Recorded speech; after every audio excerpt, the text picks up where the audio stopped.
Welcome to Distress to Joyful, Bailey's Way. I'm your host, Bailey Reber, here to enlighten you and the rest of the world about one of the most misunderstood mental disorders out there, bipolar disorder.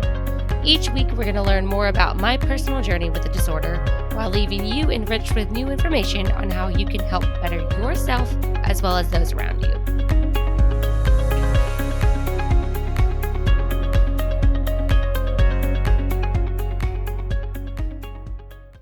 Hello, beautiful people. It's me, Bailey, coming at you today directly from my boyfriend's closet. And that is an absolutely true statement because it seems to be the best place to get great sound quality for y'all.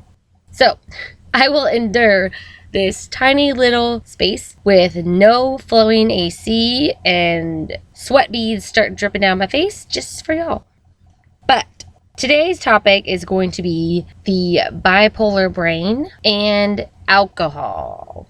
So basically how alcohol affects those of us who are diagnosed with bipolar disorder. And I'm going to go and start off with a quote today that I found from alcoholrehabguide.org. It states, "Studies have shown that people with bipolar disorder have a 60% chance of developing a drinking problem at some point in their lives." I think I kind of slurred the word problem just there, and just so everyone's aware, I got Invisalign at the beginning of this year.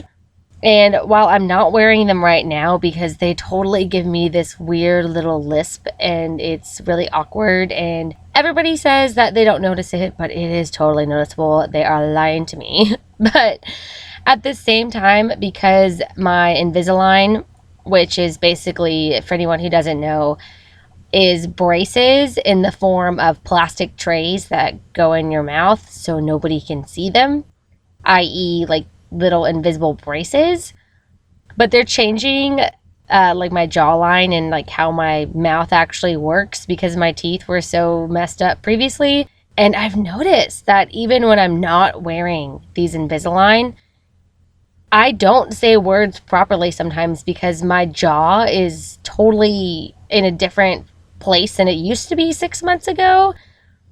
Yeah, like it feels weird. Like sometimes I bite my tongue randomly and I don't eat properly, like it feels weird. I don't know. This is completely beside the point right now.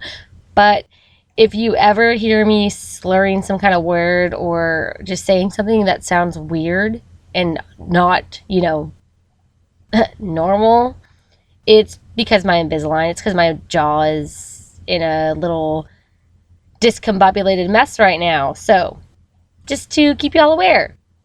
Again, totally besides the point, but moving on. So, back to alcohol and bipolar disorder. So, 60% chance, guys. Like, that's a pretty high percentage. That's obviously more than 50%, but I mean, gosh, that's a lot. That's a lot of people who end up with a drinking problem at some point in their lives. Especially those who are diagnosed with bipolar disorder, and that is a huge issue, which continue listening and we will get to that. But due to alcohol's sedating effects, it is known to intensify bipolar disorder. The term sedating effect I just used means that it slows down brain activity in order to help you feel more relaxed. Sedatives are also, there I go slurring again, sedatives are often found in the form of medications, but it's also an effect caused by drinking alcohol. According to addictioncenter.com, alcohol is classified as a central nervous system depressant, meaning that it slows down brain functioning and neutral activity. Alcohol does this by enhancing the effects of the neurotransmitter GABA. Yeah, that was very, very scientifical. And so I'm going to kind of break that down in regular, casual people terms. So anyone out there listening can kind of understand it better, and also so I could understand it better. Depressants don't necessarily cause depression, but when the person drinking has been diagnosed with depression or bipolar disorder, it definitely contributes to any lows that will follow once the alcohol wears off. But alcohol doesn't just stop there, y'all. It can destabilize your bipolar disorder, meaning upset the stability, if any, that you have worked so hard to achieve, which leaves you to losing control of your emotions. To break that down, what it means is that alcohol will cause any mood swings that you're already trying to get a handle on to increase in severity and become uncontrollable. I want to stop right there for just a moment and talk about the stigmas with bipolar disorder right now. So, what I just said is that alcohol will increase the severity of mood swings and cause them to become uncontrollable. Guys, when you're not in control of your emotions, things can get super out of hand. That should be a given. I mean, anger will pop up out of nowhere, crying spells out of nowhere, laughter and extreme giddiness. Like, if any of you out there listening struggle with bipolar disorder, you probably know exactly what I'm talking about. You probably understand what I'm talking about with the severity of the moods. But for those of you who don't know, imagine, you're hanging out with a friend. I'm going to use anger for an example, by the way, because anger is my go-to emotion. So it's the easiest one for me to describe to you. But imagine that you're hanging out with a group of friends and one of your friends there has bipolar disorder. You're all just sitting around. Let's say you're at a restaurant and you're waiting for your food and it's just taking way too long. And, everybody's starting to get a little hangry and, a little tense about it. But really, in reality, it's not that crazy big a deal, right? While everybody at the table is a little bit angry about the food not being there just yet, the other person, the one diagnosed with bipolar disorder, may feel angry, but way more intensified. So while everybody else is just kind of annoyed and just dealing with it, the person struggling with bipolar disorder might just kind of explode. And by explode, what I mean is that the anger kind of comes out in the form of rage, which means that person might yell at the server, that person might get up and cause a scene, start acting just completely irrationally. And it's because of the anger inside of them, but more importantly, it's because of unstable, uncontrollable emotions. That is a problem. And I know that there's a lot of stigmas around bipolar disorder and people who suffer with it being crazy and unstable and just, a ticking time bomb. I've mentioned that before, the phrase a ticking time bomb. And guys, when you're not in control of your emotions and you just do that, you just spit out of rage at any moment or crying spells or, uncontrollable laughter at something completely inappropriate, which, I've done that before and it's not always the worst thing, but still, you get the point. Like, intense emotions at very unexpected times, it can be scary for other people in the room. I totally get that. Y'all, I have had moments where I have been in complete rage of a situation, which I am not at all justifying my rage. Not at all. But I was not in control of my emotions at the time. Something would happen, I would get angry, and that anger would turn into rage, and I would then act on it. I have seen the look of fear and terror in people's eyes because they see how angry I am. And y'all, I'm just like a 5'3" girl. Yeah, I was 200 pounds at one point, so I was kind of big. But I honestly don't picture myself as a scary person. And you may not picture that either. But when there's rage built up inside of somebody, whether it be me or, especially somebody who's, 6'5" and big and full of muscles. But when rage just goes through somebody's body, it is terrifying for the other people in the room. And so I totally get both sides of the perspective. I get the fear that people feel when the emotions are running way too high and intense inside somebody else.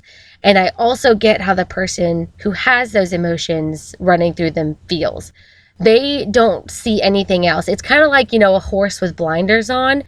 It's they see one thing and that's what they're focusing their attention on, and everything that's going on around them does not matter. Again, back to me exploding out of anger. I know that when I have felt rage like this, and I've seen the fear in people's eyes when I've gotten upset and angry, and, you know, I've thrown things, and I've slammed doors, and I've hit walls, and yeah, it sounds crazy admitting that even right now, that I would sometimes punch a wall because I was angry, but it is not something I would do today. But I've totally done that in the past. I've just felt so angry. I just needed to get it out of me as some kind of like heavy force. But that's all I could do. All I could see in that moment was, it's like seeing red, you know? All you see is anger, and how everybody else reacts to it around you is irrelevant, because how you feel in that moment is the most important thing. And it's scary for both, like I said, both the people who are, you know, watching this happen, and it's also scary for the person with bipolar disorder, especially, you know, being unmanaged and not knowing how to deal with these emotions. It's scary. It's scary. There have been times when I felt so angry, I just didn't know what to do. I remember, you know, back with the rage thing, I remember calling my mom one time because I was so upset over something and I just didn't know how to react. I was just so angry. All I wanted to do was just scream and yell. Like, that's literally all I felt like doing. And it had nothing to do with my mom and everything to do with the situation that I was currently dealing with in that moment. But I called her to vent, and I learned very quickly that I can never, ever do that again, because when I vent and I'm angry, especially back then, not so much now, but definitely back when I was not taking care of my bipolar disorder and my emotions, I mean, my mom hung up on me because she was so, like, freaked out because I was, like, screaming into the phone, like, screaming and crying just because I was so upset. So I ended up calling a different friend, and I screamed and cried into the phone at him, and he's dealt with me doing that in person before, so it was not a big deal. And also, he feels the whole anger thing because that's his go-to emotion as well. That got really deep into anger just now.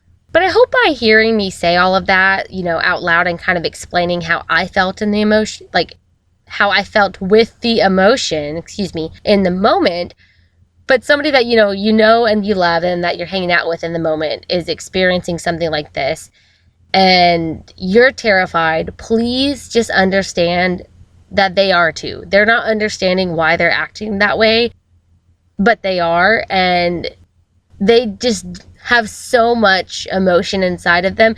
They don't know how else to handle it. They don't know what to do with it.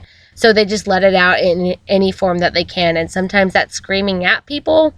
Like I said, sometimes that's breaking things or throwing things or punching a wall. Or, you know, sometimes it's all of them. I know I've had moments when I've done all of them.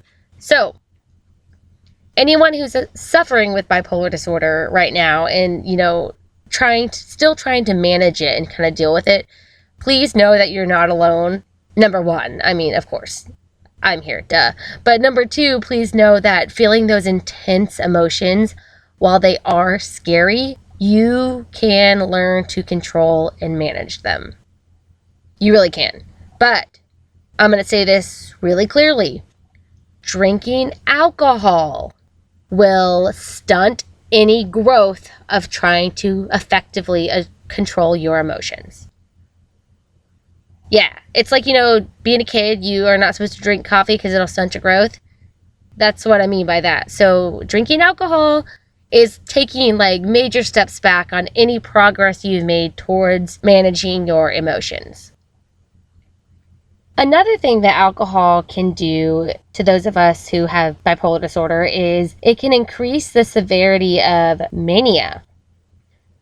While most of us diagnosed find the manic highs pleasurable, I definitely agree with that. These highs also contain a bunch of risky behaviors that cause lots of problems for months or even years to follow. Why would anyone want to add any extra spice to an already terrible meal combo? Huh? It won't do any good, but likely make things 20 times worse in the end game. And I hope y'all understood extra spice to the crappy meal combo was like, let's add alcohol to an already bad situation. Like, let's just make things worse. That is what I meant by that. Hopefully you understood, and explaining that might be kind of weird and awkward. Too late. Okay. But let's go ahead and take a moment to discuss the why. Why would someone diagnosed with bipolar disorder choose to drink? Well, first of all, I can guarantee you that the majority of those diagnosed have absolutely no clue how it can affect or potentially harm us. And I'm going to tell you right now that I didn't know most of this information, that I've already spoke about and that I'm about to speak about until I did the research for this episode. Y'all, I have been diagnosed for 10 years. 10 years. I have seen 6 different psychiatrists over the past decade, and none of them have ever gone into great detail as to how alcohol is harmful for me due to my diagnosis. That may have been partially due to me not being 100% truthful in regards to whether or not I drink, especially when I was under 21. I didn't know whether or not they would tell my parents if I said that I drank, so I always just said no in order to save the wrath of my parents finding out. But that also may have been because the psychiatrists also weren't aware at the time of how alcohol could negatively affect me in the long and short term. I mean, mental health has only been studied over the last century. The National Institute of Health states, technical references to mental health as a field or discipline are not found before 1946. So actually, less than a century. So maybe this information is new to the field and my past psychiatrist didn't have it available yet. Who knows? But what I think is the main cause for those of us with BPD, and just so you know, BPD stands for bipolar disorder, and I'm going to start using that acronym at random from here on out. So once again, BPD, bipolar disorder. All right. So that same article from Alcohol Rehab Guide states, for some, the relaxed feelings and the heightened mania far outweigh the negative effect that alcohol has on the mood. And in my opinion, I think it's more than just some of those diagnosed who choose to continue drinking. I feel like most do it as a form of self-medicating. Hell, I used to be one of those people, man. You can't see me right now, but I am raising my hand as if to say, yes, I am guilty of these exact behaviors.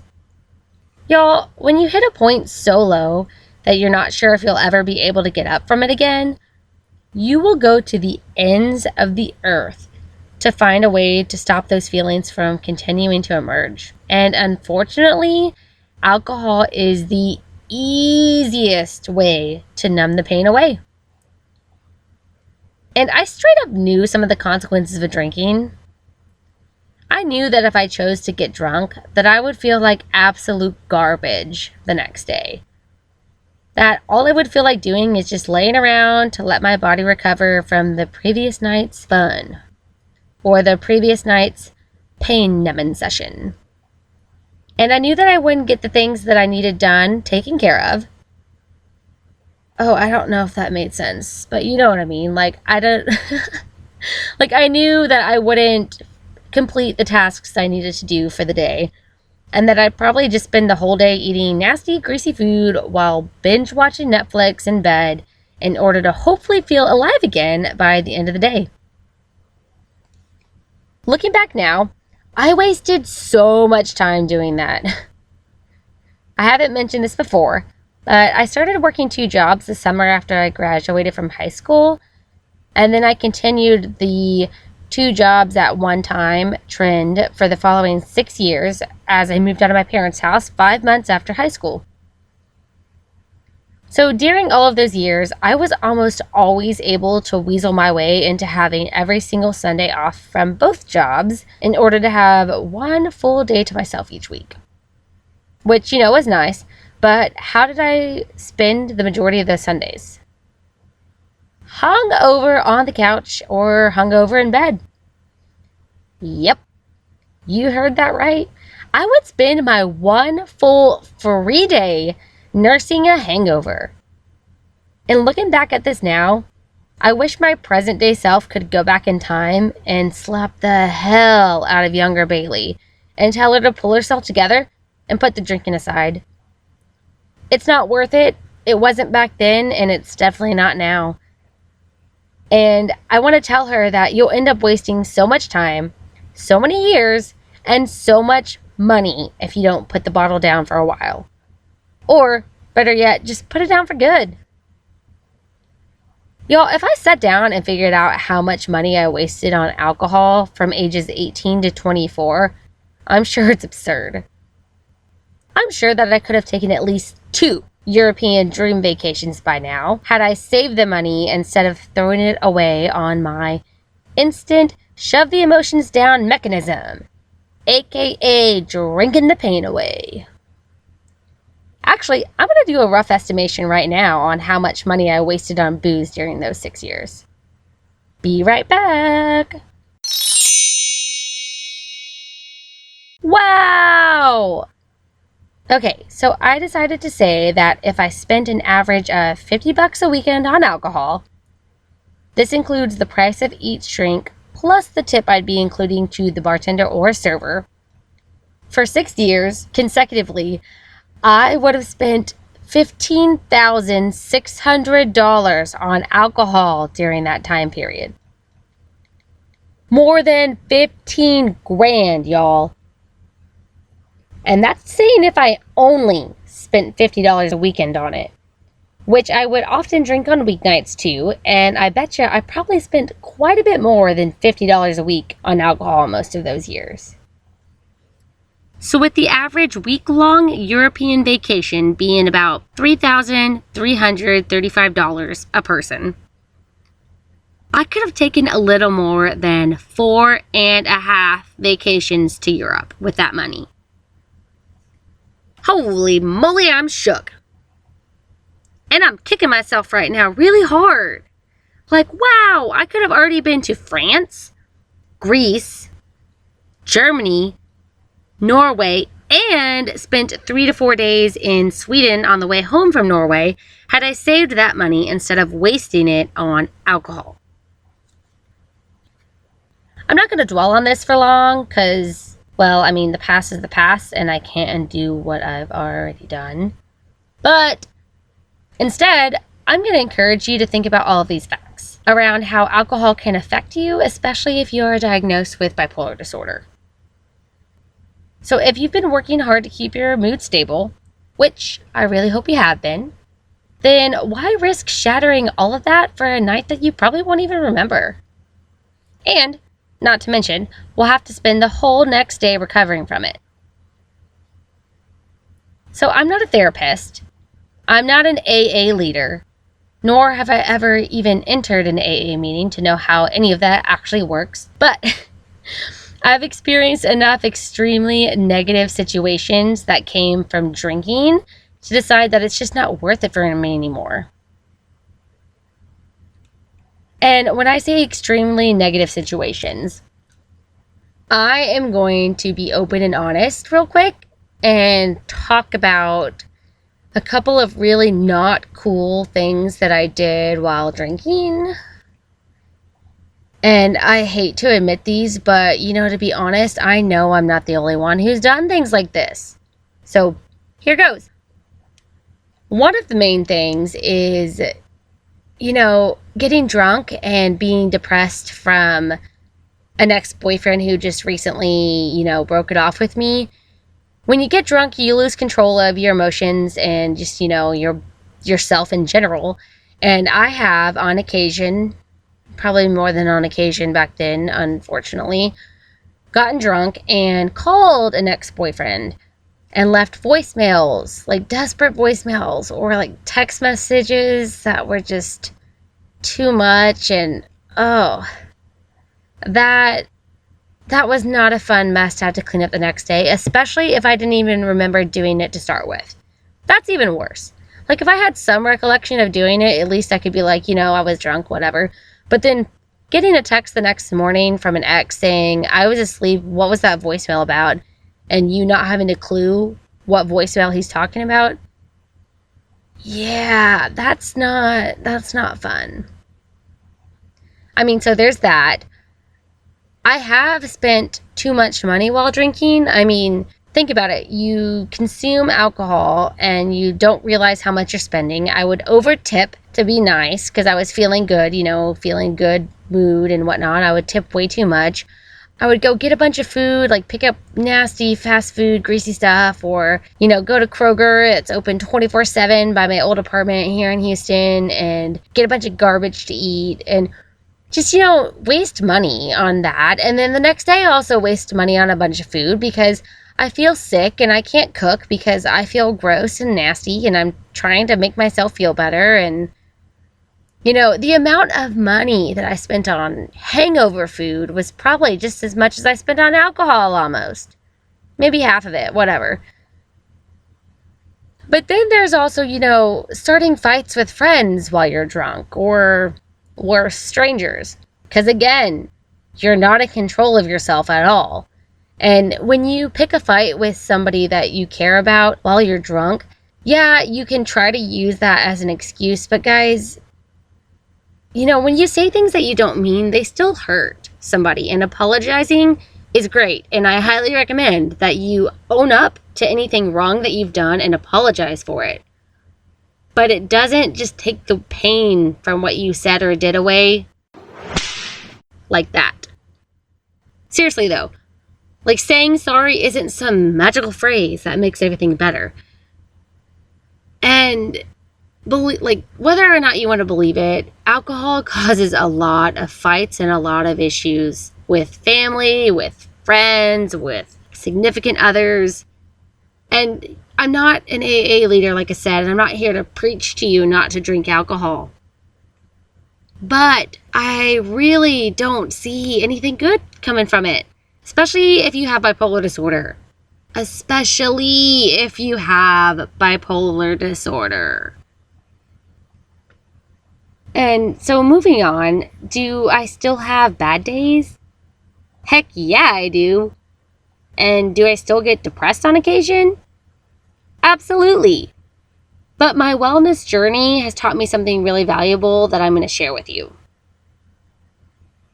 Nothing lasts forever.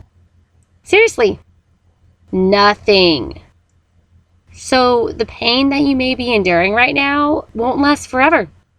Sure, it may bug you for longer than you'd like, but if you choose to cope with it in unhealthy ways, it will only keep on bugging you until you learn to deal with it effectively.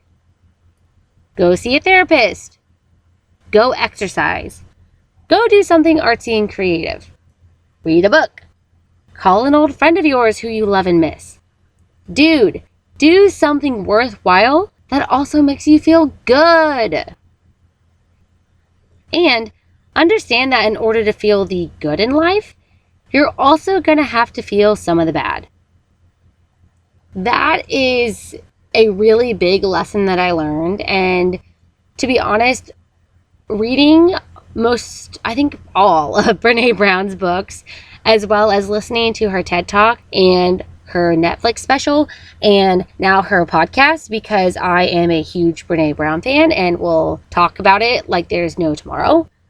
But Brene Brown is actually the one who really helps me to understand that in order to feel the good in life, you're also going to have to feel the bad. And while the bad feelings aren't going to last forever, neither will those good feelings. So don't let those little joyful moments float on by because you'd rather just numb away your pain. You deserve to be happy and feel joyful each and every day. And the only way you can do that is by learning that it is okay to feel bad feelings. It's okay to feel sad. It's okay to feel angry. It's okay to feel things.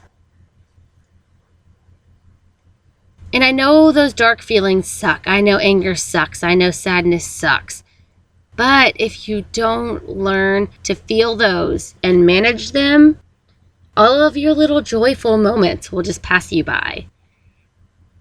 Y'all, I used to be such an angry person. I actually found a journal of mine from 2015 recently that had New Year's resolutions in it on January 1st, 2015. One of my resolutions was to stop being bitchy. Like, that's literally what I wrote. I said, I need to be a nicer person and stop being bitchy to other people, so maybe people will like me and I will have friends. Guys, I literally said that in 2015 about myself. And if anybody has met me anytime in, I don't know, the last 2 years, I am not that at all. I am super friendly and outgoing and happy and I love life. But I used to not be that way. I used to be a negative Nancy. I can't even remember feeling happy at all during 2015 now that I think about it. And if I did feel happy, I don't know if it was real happiness I was actually feeling. The photos that any photos of me from back then, you can just see on my face. Even if I was smiling, you can see that that's not happiness. I was not feeling happy. And I remember 2019 reading one of Brené's books. I believe it was Braving the Wilderness. It is on, by the way, all of her books that I read in 2015, all of her books that I read in 2019 are on my blog, on a blog post called My 2019 Reading List. I highly recommend you go check it out. All of the books that I read over 2019 really helped me to understand who I am and helped me to move forward in my progressive wellness, I should say, or my wellness journey. But going back to feeling things, 2015, I remember being a year that was just depressed. I was just depressed all the time and just crying and would stay in my bed for for days and not get up and yada, yada, all of that bad things. And I don't really remember any little moments of joy and just laughing and just having fun. I don't really remember any of that back then. And I think it was because I was too busy trying to numb anything bad that I felt back then. And spent a lot of time partying and drinking that I numbed away any joy that I would have felt too. Y'all, nowadays I laugh at everything, literally everything. I will be walking on the sidewalk, in the street, just because I like to go on random walks during quarantine, and I'll trip and I laugh at myself. In 2015, had I done that, I'd have been embarrassed. I'd have been looking around to see if anybody saw that, and I probably would have cried not too long later because I was so embarrassed that I tripped over my own feet while walking. That is night and day. How I was back then and how I am now, so completely different. And I also, because I get excited over all the little things now. I get excited for meal prepping, and I get excited for a coupon at H-E-B. I'm literally so happy and I just love life so much now. And the only way I was able to achieve this was to put down the alcohol, to deal with crappy, god-awful emotions, my sadness, my anger. Not just to deal with it, but to sit in it and to learn how to move forward from it so that it wasn't consuming my life, so that I could experience the happy and the good and the joyful things that happen each and every day. And just a reminder one more time, you deserve to be happy and feel joyful each and every day. So my hope for you is that you figure out how to do that for you. And I hope that you will make the right, healthy decisions that you need to make for you in order to achieve that. All right, so let's go ahead and wrap this up. Next week, we'll discuss how recreational drugs affect the brain of someone diagnosed with BPD, as well as stigmas surrounding BPD and recreational drug use. That might not make sense right now, but I promise you it will make sense when we get to it next week. So, stay tuned. I also want to stop and say a huge thank you to all of you out there who have been supporting the show. Your kind words of encouragement and amazing feedback fills my heart with so much joy.